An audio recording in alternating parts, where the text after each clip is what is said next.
Hello student.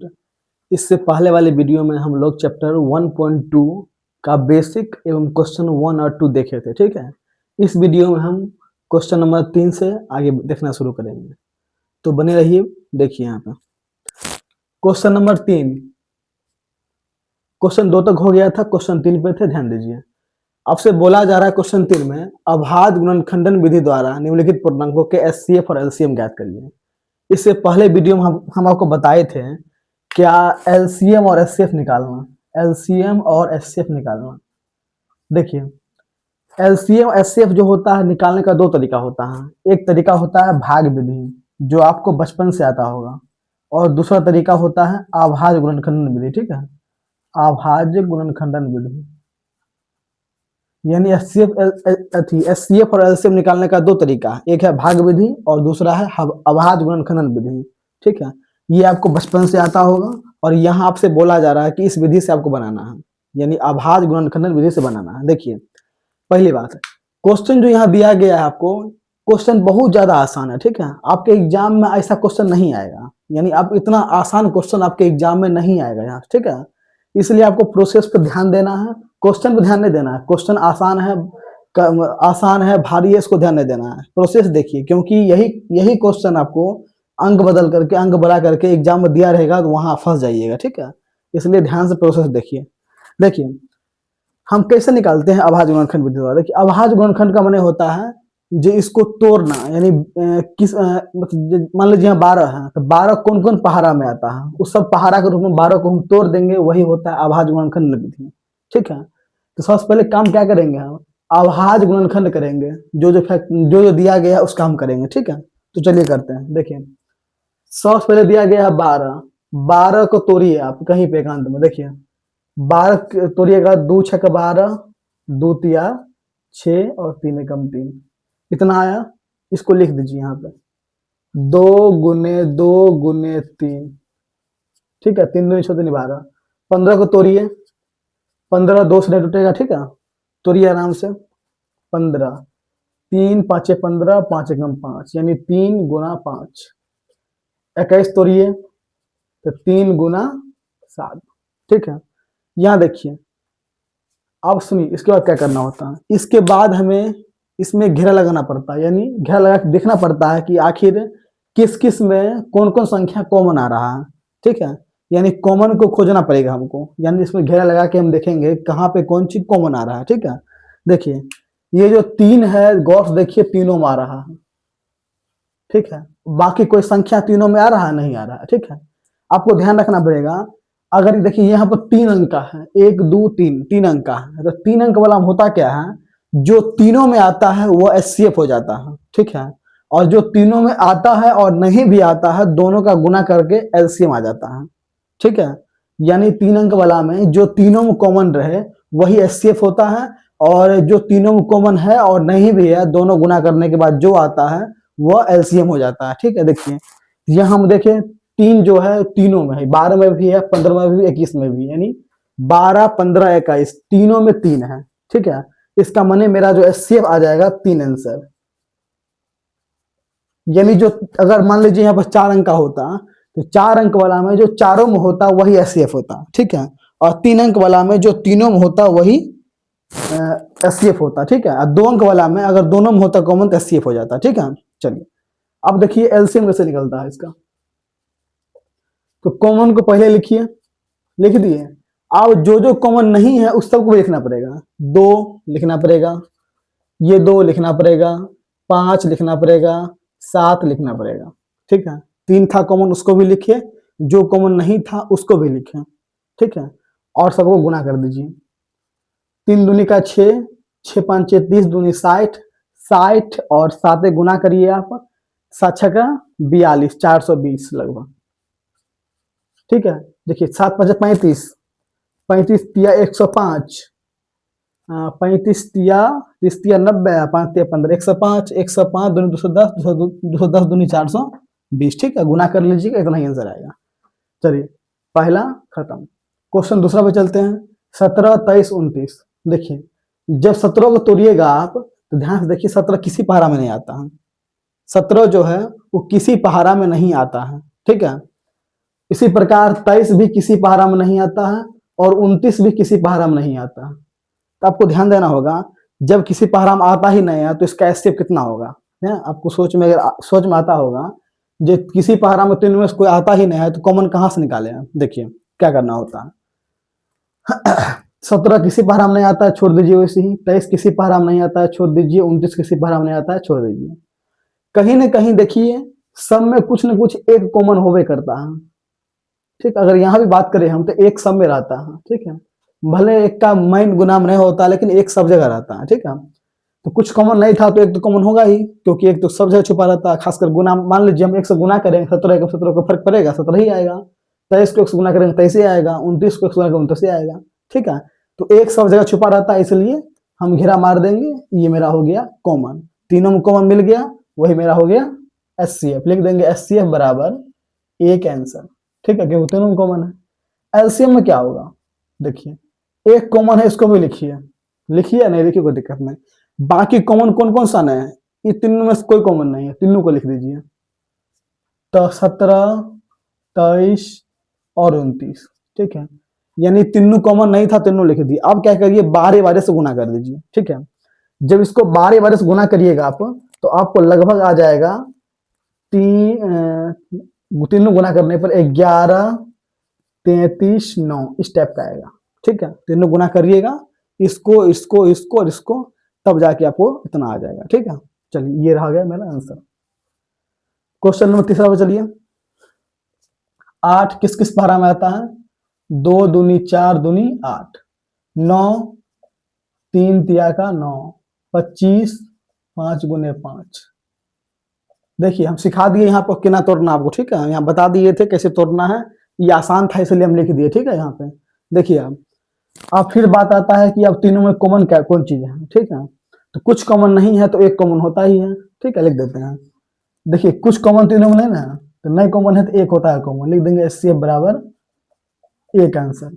ठीक है, LCM क्या हो जाएगा, देखिए कुछ कॉमन नहीं है, कुछ कॉमन नहीं है तो हमको सबको गुना करना पड़ेगा। गुना कर दीजिए, 2 गुने 2 गुने 2 गुने 3 गुने 3 गुने 5 गुने 5, सब गुना कर देंगे। ठीक है, अब देखिए गौर से देखिएगा तो कहीं न कहीं ये दोनों मिला के 25, ये दोनों मिलाकर 9, ये तीनों मिला के 8, यानी हमको ना इसको इसको इसको ही गुना करना है। क्योंकि देखिए ये गुना करके यहाँ दिया गया है, ये गुना करके दिया गया है, ये गुना करके दिया गया है, तो तीनों गुना करेंगे।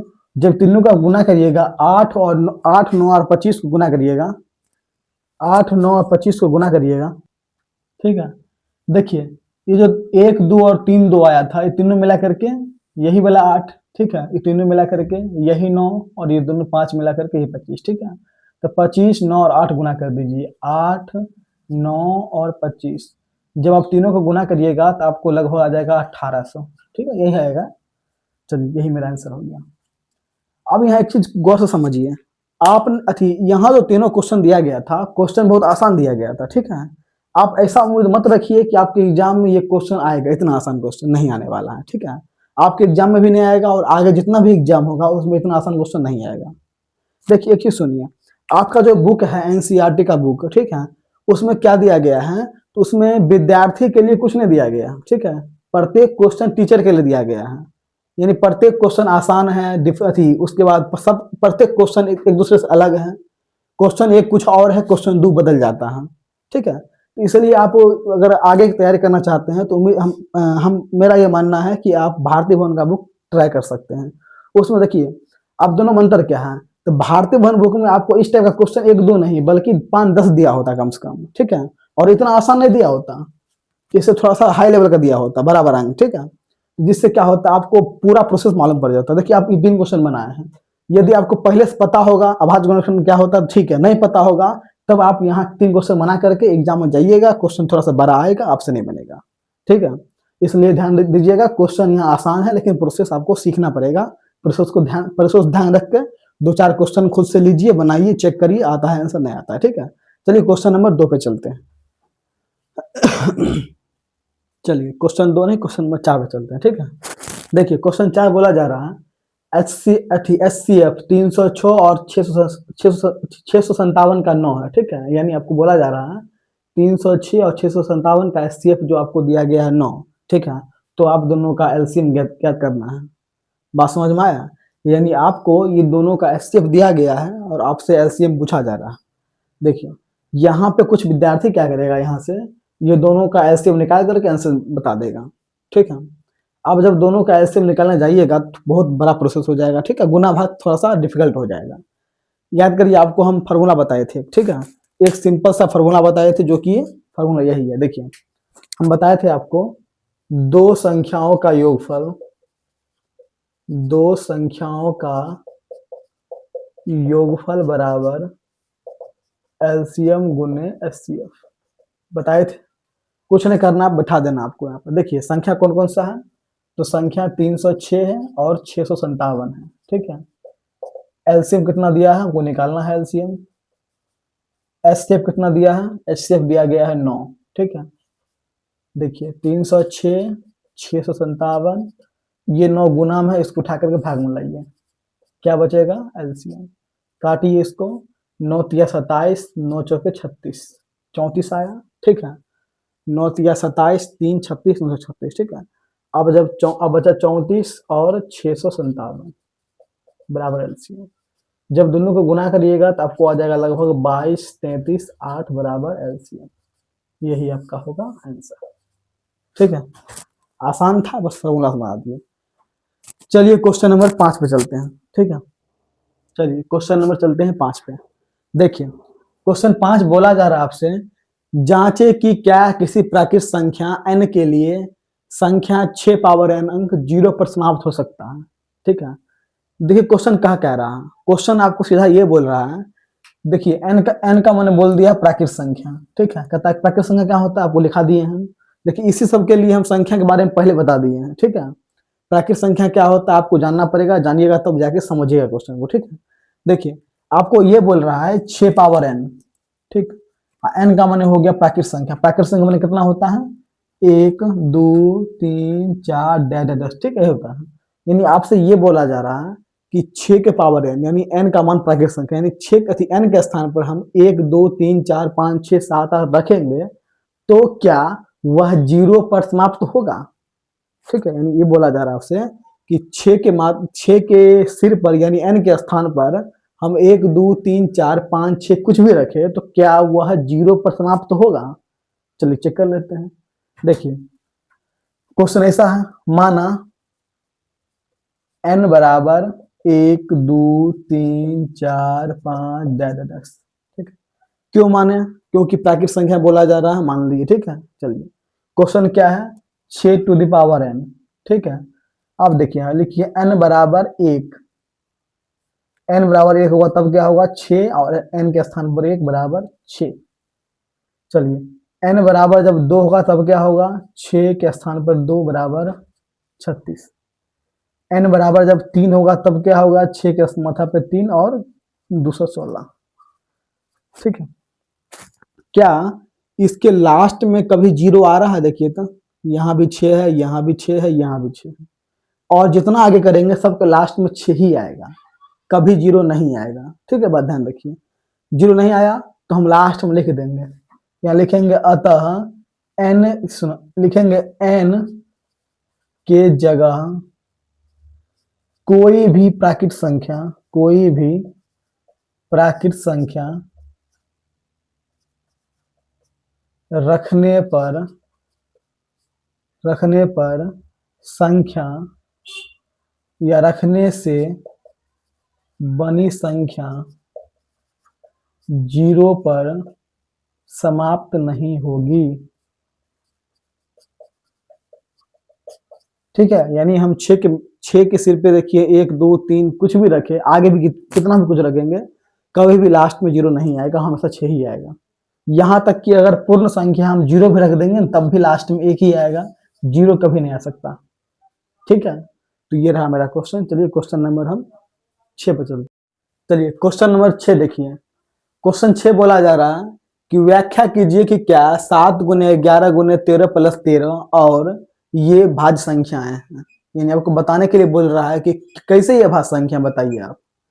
देखिए हम वीडियो से पहले फर्स्ट वीडियो में बताए थे कि भाज्य संख्या क्या होता है, अभाज्य संख्या क्या होता है, सम संख्या क्या होता है, विषम संख्या। संख्याओं के बारे में बताए थे, ठीक है।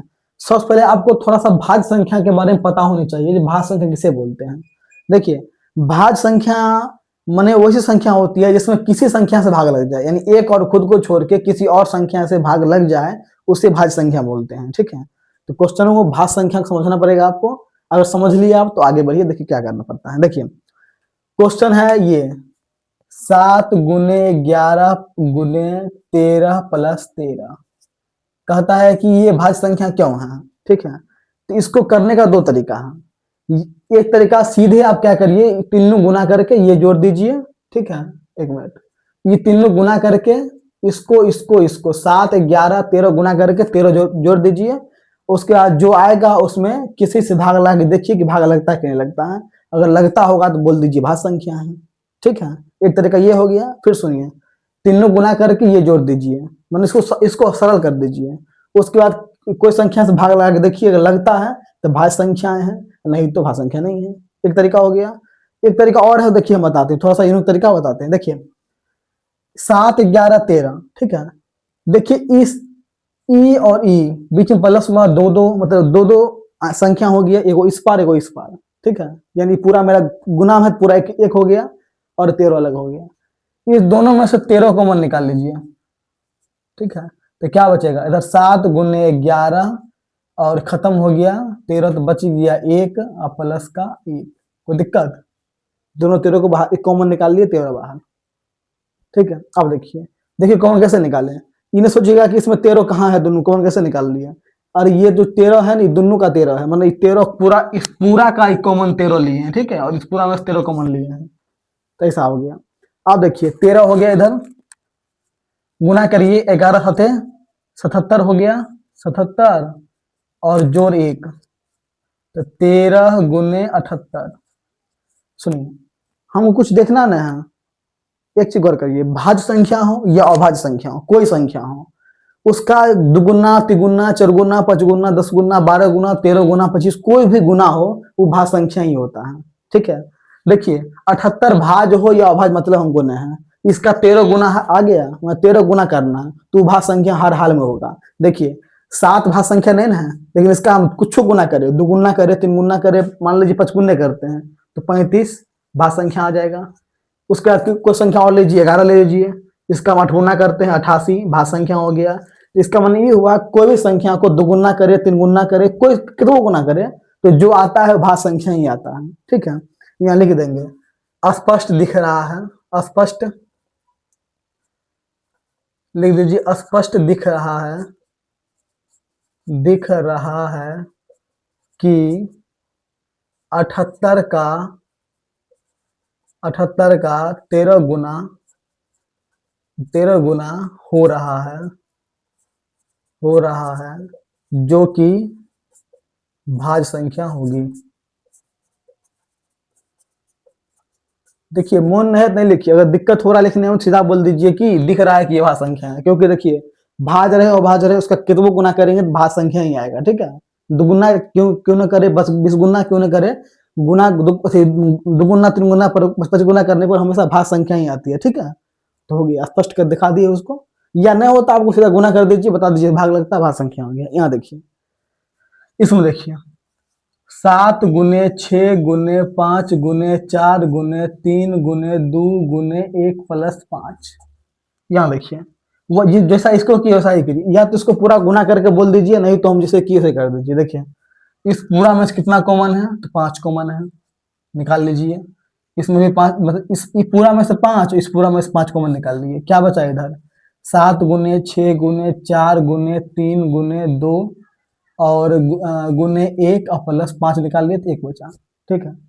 चलिए गुना कर दी, 7 42, 42 गुना 4 तिया 12 दूनी 24, ठीक है।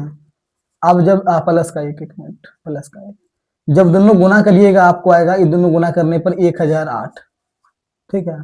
और प्लस का 1, 5 1009, 5 गुना 1009। यहाँ देखिए 5 गुना हो रहा है, कितना भी गुना हो भाज्य संख्या ही होता है, चाहे अभाज्य का हो या भाज्य का हो, गुना जब भी आ गया भाज्य संख्या ही होता है, ठीक है। तो बोल दीजिए यहाँ पर, चूंकि 5 गुना हो रहा है, चूंकि 1009 का 5 गुना है, अतः यह भाज्य संख्या होगा, भाज्य संख्या होगा। चलिए क्वेश्चन हो गया 6। अब क्वेश्चन नंबर 7 पे चलते हैं। चलिए क्वेश्चन नंबर 7 पे चलते हैं। देखिए क्वेश्चन 7 बोला जा रहा है किसी खेल के मैदान के चारों ओर एक वृत्ताकार पथ है। यानी मान लीजिए एक खेल का मैदान है, ठीक है, इस मैदान के चारों ओर एक वृत्ताकार रास्ता है, ठीक है।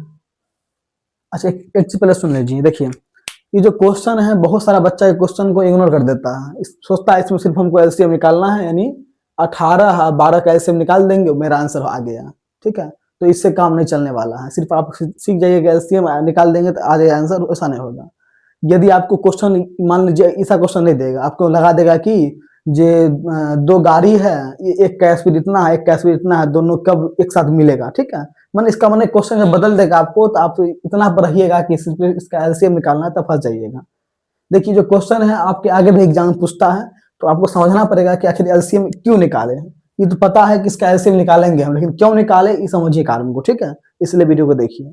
देखिए एक खेल का मैदान है, उसके चारों ओर वृत्ताकार पथ है, ठीक है।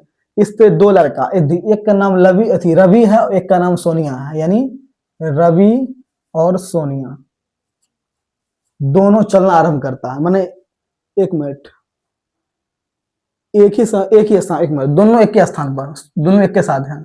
रवि भी यही है, सोनिया भी यही है। दोनों क्या करती है, दोनों एक लड़का लड़की एक साथ यहीं से चलना आरंभ करता है, ठीक है। और वे दोनों एक ही स्थान पर एक ही समय में चलना करते हैं। किसी दिशा में चलते कितना समय बाद मिल जाए, सोनिया को 18 में, जबकि सुनो दोनों एक साथ चलना आरंभ करता है। अब होता क्या है कि सोनिया को, यानी जो सोनिया है, इसको एक चक्कर लगाने में, यानी यहां से घूम करके यहां आने में समय लगता है 18 मिनट, ठीक है। यानी यहां से यहां आने में समय लगता है 18 मिनट। और जो रवि है, इसको यहां से फिर से ऐसे चलते हुए और यहां आने में समय लगता है 12 मिनट, ठीक है। तो आपसे बोला जा रहा है कि कितना, यानी दोनों भी साथ हैं, कितना समय बाद फिर दोनों एक स्थान में मिल जाएगी, कितना समय बाद दोनों एक ही स्थान पर मिल जाएगी। बात समझ में आया? यानी दोनों यहां से चलती हैं, ठीक है। एक को चलकर फिर पहुंचने में समय लगता है 18 मिनट, एक को लगता है 12 मिनट। लेकिन मान लीजिए 18 मिनट पहले अगर पहुंच जाएगा यहाँ पर, तो फिर तो आगे चल जाएगा। इसका मतलब दोनों फिर मिलेगा नहीं एक साथ, और दोनों नहीं मिलेगा तो हमको बोल रहा है कब साथ मिलेगा, यानी कितने समय बाद साथ मिलेगा दोनों, ठीक है। देखिए ऐसा क्वेश्चन जहां भी आता है उसमें मूलतः हम एलसीएम ही निकालते हैं। देखिए अगर क्वेश्चन ये न रहा, आपको क्वेश्चन पूछ देगा कि 2 गाड़ी है, एक ट्रेन है, ठीक है, एक ट्रेन है, इसका स्पीड मान लीजिए कह देगा आपको ना 5 किलोमीटर प्रति घंटा का स्पीड है, इसका कह देगा 10 किलोमीटर प्रति घंटा की स्पीड है, ठीक है। दोनों चल रहा है तो वाजिब बात है कि स्पीड ज्यादा चल रहा है, जिसका मतलब दोनों कभी मिलेगा नहीं, मतलब दोनों मिलेगा लेकिन बहुत समय बाद मिलेगा, ठीक है। इसमें पता आपको क्या बोला जाएगा, ये कब, मतलब कहाँ जा करके दोनों ट्रेन एक साथ मिल जाएगा, कहाँ पर जा करके। मैंने एक का चाल है 5 किलोमीटर, एक का चाल है 10 किलोमीटर प्रति घंटा, तो कहाँ पे जाके दोनों मिल जाएगा एक साथ, ठीक है। तो इसके लिए क्या करना पड़ेगा, हमको दोनों का एलसीएम निकालना पड़ेगा, ठीक है। 5 और 10 का एलसीएम होता है 10, यानी 10 किलोमीटर पर जाके दोनों आपस में मिल जाएगा। बात समझ में आया? 10 किलोमीटर आगे चल के दोनों मिल जाएगा आपस में। सेम यहाँ प्रोसेस यही है, दोनों चलती है, मतलब दोनों एक साथ यहाँ से चलता है और फिर कहता है कितना समय बाद पुनः मिल जाएगा। देखिए अभी दोनों साथ हैं, लेकिन क्या अगर चक्कर लगाने पर साथ मिलेगा, साथ आएगा, कोई गारंटी नहीं है, ठीक है। जब ऐसा ही क्वेश्चन, जब ऐसा क्वेश्चन आए या ऐसा क्वेश्चन आए तो हम क्या करते हैं, एलसीएम निकालते हैं, यानी 18 12 का एलसीएम निकालते हैं। देखिए 18 और 12 का एलसीएम, देखिए यहाँ पर एलसीएम निकालने का हम 2 तरीका बताते हैं। एक तरीका पता है आपको, 2 नमा 18, 2 छक्का 12, ठीक है।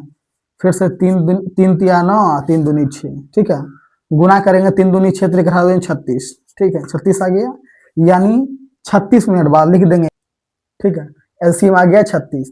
इसका मतलब ये हुआ, हम लिख देंगे लास्ट में, अतः 36 मिनट बाद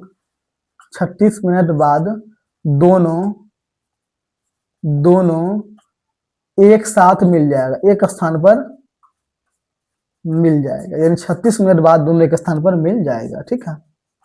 देखिए एलसीएम ऐसे निकाले ना, यहाँ देखिए 18 है 12 है, ठीक है, एलसीएम निकालना होगा इसका। 18 कम 18, 12 पर 18 होता है, नहीं आता। 18 दूनी का 36, 12 पर 36 आता है, आता है, इसलिए एलसीएम 36 आ गया, ठीक है।